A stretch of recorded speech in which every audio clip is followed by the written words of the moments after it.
Hi guys, welcome to lecture 3 of chapter 17. In this video we're going to be finishing up the acid-base equilibria portion of chapter 17 by discussing acid-base titrations. Now you guys have done titrations before in lab, but in this technique, remember that we have an acid or a basic solution of known concentration, and that's our standard, and in this we add it to something that is of unknown concentration. So the whole point of a titration is to determine the concentration of an unknown solution. Now typically in industry nowadays pH meters are used, so in the beaker below we have a pH meter. That's typically what is used in industry, but a lot of times people use acid-base indicators as well just to signal the equivalence point. And then when we plot pH versus volume, that gives us the titration curve that you've already looked at in one of the videos, but now we're going to talk about how to do calculations with these titration curves. And the key point of a titration curve is looking at the equivalence point, because at the equivalence point, our moles of acid equal our moles of base, which equals moles of salt. Now when we set up a titration, it is good practice to rinse the burette first with distilled water, and then you want to rinse it at least twice with the titrant. That's what you're putting into the burette. So we've been putting sodium hydroxide into the burette, and you're going to usually rinse it once or twice. That way you make sure to not dilute that sodium hydroxide or whatever solution you're putting into the burette. Then you always want to make sure that you drain a small portion out to make sure that air bubbles are released and that it's filled completely to the tip. Now after you perform a titration and you get the pH curve, there are usually 4 zones or 4 areas where we're asked to calculate pH. And what we're going to do is we're going to actually look at each one of these in detail in class, but we're just going to briefly talk about them in this video. So we might be asked to find the pH before anything is added. Those are calculations that we've done before, strong acid pH or strong base pH calculations, or maybe weak acid or weak base using ice tables. Then we might have to calculate after a small amount has been added. This will be a neutralization reaction or maybe a buffer problem that we've looked at. Then we can look at the equivalence point, so that's right when moles of acid equal moles of base, and then maybe after the equivalence point. So this is where we have excess of the titrant, so the excess of whatever we're adding from the burette. So we're going to look at the titration of a strong acid with a strong base. It's very, very important that you can determine what you're titrating, whether it's a strong or weak acid and a strong or a weak base. And what we can do is we can look at different points of the titration curve. So notice at the beginning, before any titrant is added, we have a low initial pH. And we have a low initial pH because we have a strong acid. Notice the particle diagram that corresponds to this. Notice that it shows we have a strong acid. We have H+ and we have Cl-. Then if you notice at the end, we have a high pH. We have a high final pH that tells us it's a strong acid. And then right in the middle, at our equivalence point, notice the equivalence point is exactly 7. That also is a way to tell us that we have a strong acid with a strong base. Now, I also want you to notice each of these particle diagrams that corresponds to each of the plots on the titration curve. So we start with an initial strong acid, then we start to add sodium hydroxide and the OH- is used up, and then at the equivalence point we have moles of acid equal moles of base, and then after the equivalence point, up at the very top, we have excess OH-.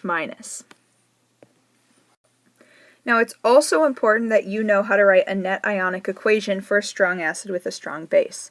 So with the strong acid, what is the ion that makes something an acid? H+. What is the ion that makes something a base? OH-. So these are both aqueous. Now what does H+ plus OH- create? It creates water, and that's a liquid. So the net ionic equation for a strong acid, strong base titration is H+ plus OH- yields H2O. So at the equivalence point, we've been talking about equivalence point and what it is. A lot of times it's also called stoichiometric equivalence point. This is the point when moles of acid equal moles of base. Now a lot of times this is used as a conversion factor in stoichiometry. So let's say that we start with our known moles of base and we need to get to moles of acid. What we can actually use is moles of base down here, okay, or moles of OH minus, and we can use moles of acid or moles of H plus as a conversion factor. So if we would need to flip this, we could flip it, but this is actually a very useful conversion factor as we're doing stoichiometry. Now another way you can do it if it's monoprotic. Okay, so this is if it's monoprotic or monohydroxyl. You can use MAVA equals MBVB. This is the molarity of the acid. The volume of the acid equals molarity of base times volume of base, because molarity times volume gives you moles. But you must take into account if it's polyprotic or polyhydroxyl. That's when, if it's H2SO4, you have twice as many H's, so it's 2 times MAVA. If it's calcium hydroxide and HCl, then it would be MAVA equals 2 times MBVB, because you have twice as many moles. So here we have the titration curve of a strong acid and a strong base. Again, ways that we can tell is because if you notice at the beginning, we have a very, very low initial pH. That tells us that we're starting with a strong acid. So we're starting with a strong acid, which means in the burette is the base. So we're going to be adding base to strong acid. Now before any strong base is added, and the reason we know it's a strong base is because notice that the pH end's really high. The way that we can calculate the pH before any strong base is added is simply by using the molarity of the acid. And that's because since it's a strong acid, the H plus concentration is going to tell us pH, because the strong acid completely ionizes in water.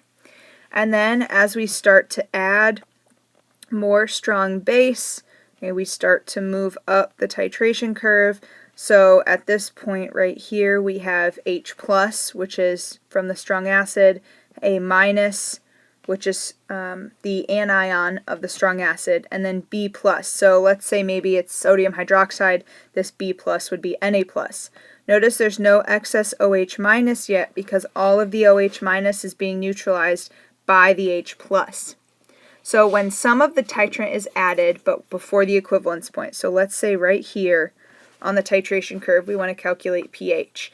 Well, what we need to do is we need to calculate the amount of acid that is used to neutralize the base. So we have to do some stoich.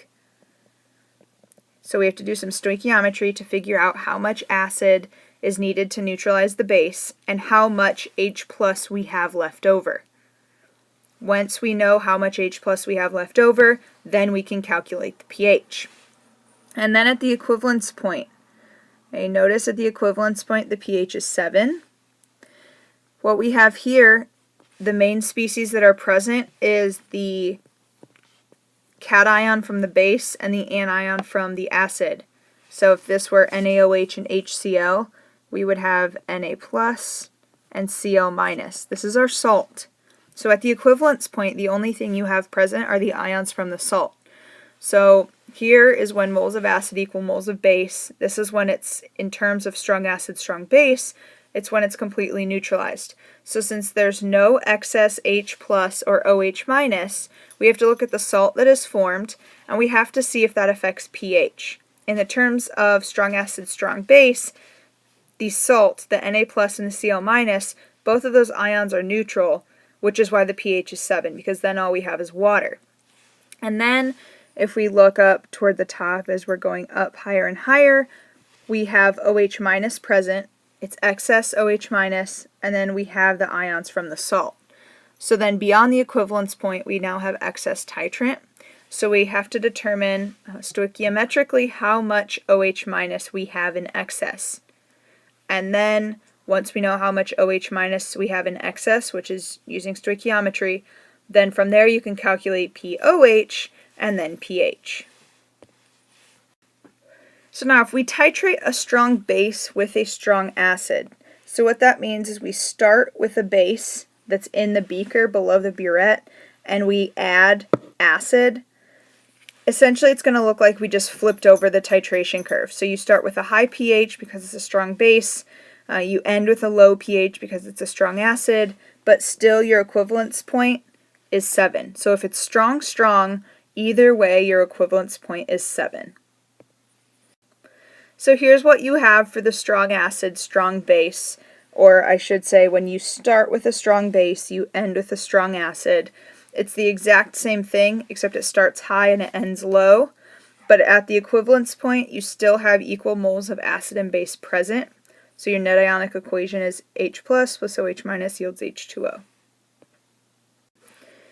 So now that we've looked at the strong acid, strong base titrations, which are the easier ones, we will specifically look at how to do the calculations in class. But now that we've looked at that titration curve, now we're going to focus on the ones that require equilibrium.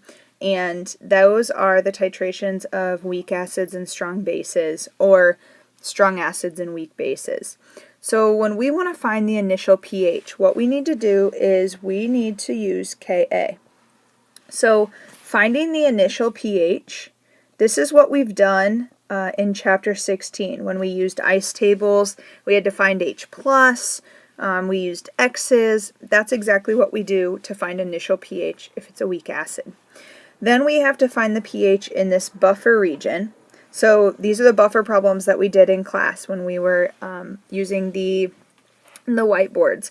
So we're going to find the pH in this buffer region by first using stoichiometry, which is for the neutralization, because remember that the acid and the base neutralize each other. And then it's going to be followed by, not the Henderson-Hasselbalch equation, we're not using that, but it's the only equation that you need to memorize.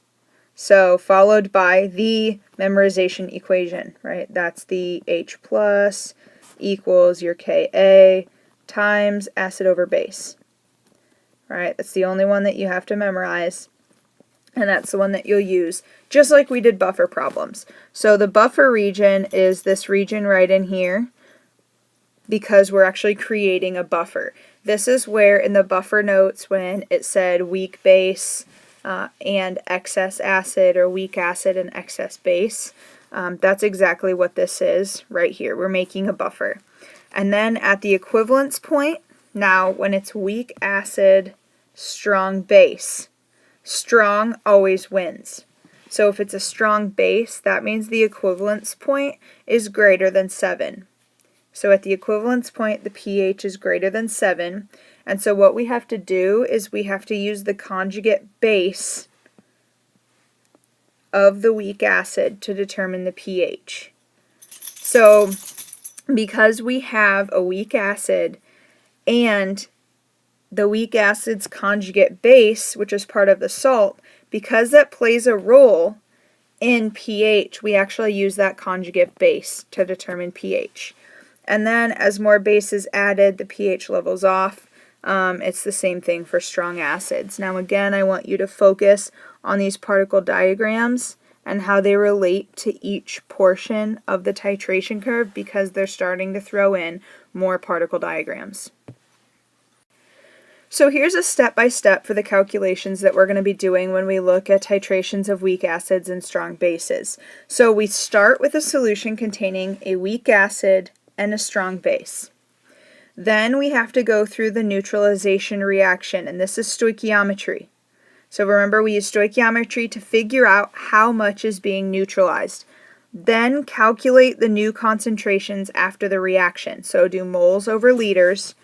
Remember, molarity equals moles over liters. Then we do this equilibrium calculation. Equilibrium calculation is using the only equation that you need to memorize. And then from there we find H+, and from H+, we find pH. So here we have a titration curve. And what I want to do is I want to look at different portions. Now, let's look at the very beginning. Notice that the pH is starting above 7, but it's not an extremely high pH. So this tells us that we're starting with a weak base, which means we have weak base in the container below the burette.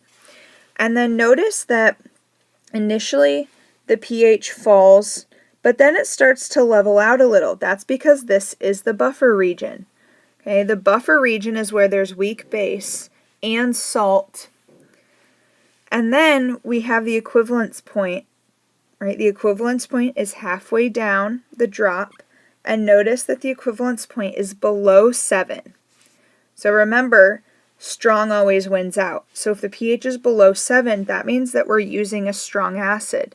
And notice that the pH ends pretty low. Okay, now the actual pH is going to be dependent on what salt is being formed and the concentration, but we know that the equivalence point will be below 7. Now I want you to also take a look at this example right in here.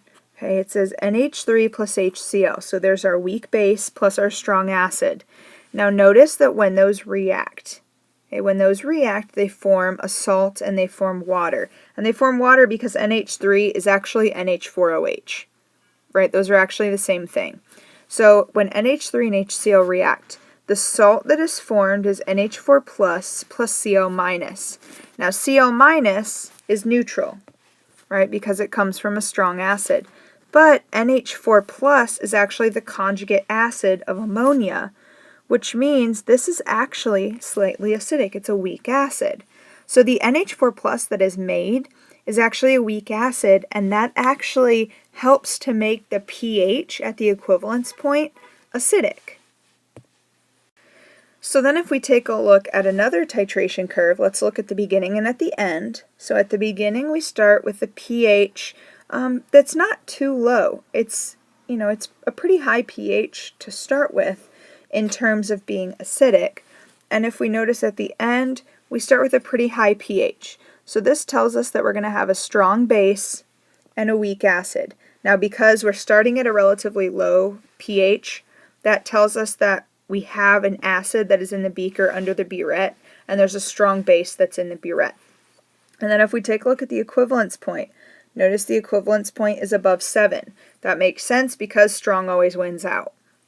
And so if we take a look as we start to add base, notice the pH climbs and then it levels off just a little bit. That's because right here is the buffer region. Okay, now we also know that this point right here in the buffer region, it's called the half-equivalence point. Okay, because our equivalence point is 25, half of that is 12.5. Well, at the half-equivalence point, pH equals pKa. This P in front just means negative log. So pKa means negative log of the Ka. This is important because this helps us figure out what acid we're working with.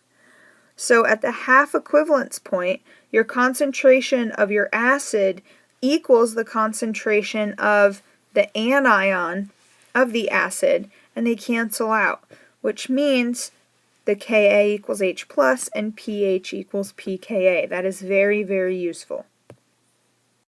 So another type of weak, strong titration that we can have is when we start out with a strong base. Notice that we're starting out with a really high pH. So we're starting with a strong base, and we're actually ending at a pretty high pH for it being acidic.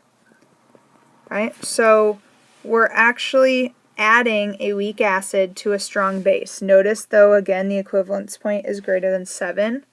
And the pH is, the equivalence point, the pH is greater than 7 because strong always wins out.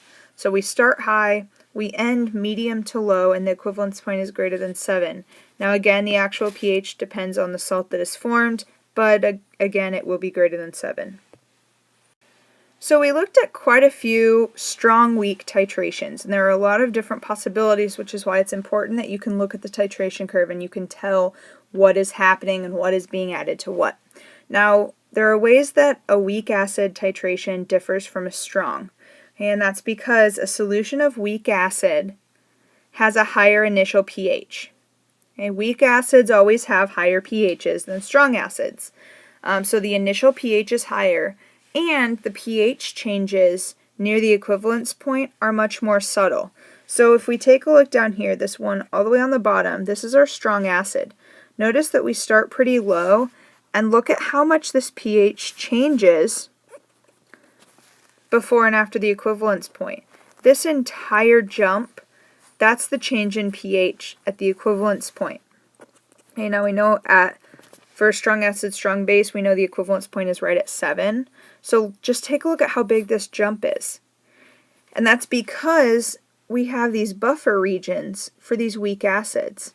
right? These are all buffer regions, and they resist changes in pH. And then another way that they differ is that the pH at the equivalence point is going to be greater than 7 when we're dealing with a weak acid, strong base titration. And that's simply because strong always wins out, strong base always is going to win out. You're going to have much more excess hydroxide. Now there is one additional type of titration curve that we can look at. We're not going to be doing calculations with this because this would make you want to rip your hair out. So we have weak acid, weak base. And notice that this titration curve is not nearly as nice as the other ones. We start with a medium pH, we end with a medium to low pH, but the equivalence point could potentially be 7 if the Ka and Kb of the weak acid and weak base are equal. Now when we actually titrate, and the titration curves that we've been looking at have all been monoprotic acids, okay? And that just means it has one H.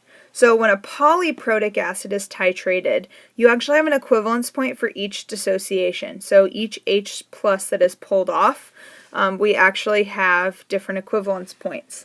And using the only equation that you have to memorize, so H plus equals Ka times acid over base, what we actually can see is that halfway gives us the pKa. So we have the half equivalence point. So in this case it's at 25 because the equivalence point is at 50. And then for this second one it's going to be at 75. And that actually gives us the Ka for each of those dissociations because pH equals pKa at these points. Okay, so if pH equals pKa, that means we can go backwards to find the Kas. And here you can see that a strong base is being added to a strong diprotic acid. And we know that it's strong because we start with a low pH, a very low pH, and we end with a very high pH. That tells us it's strong acid and strong base. And we know that it's diprotic because we have 2 equivalence points. Right? And we can also find the half equivalence point, which is simply halfway, and that's where pH equals pKa.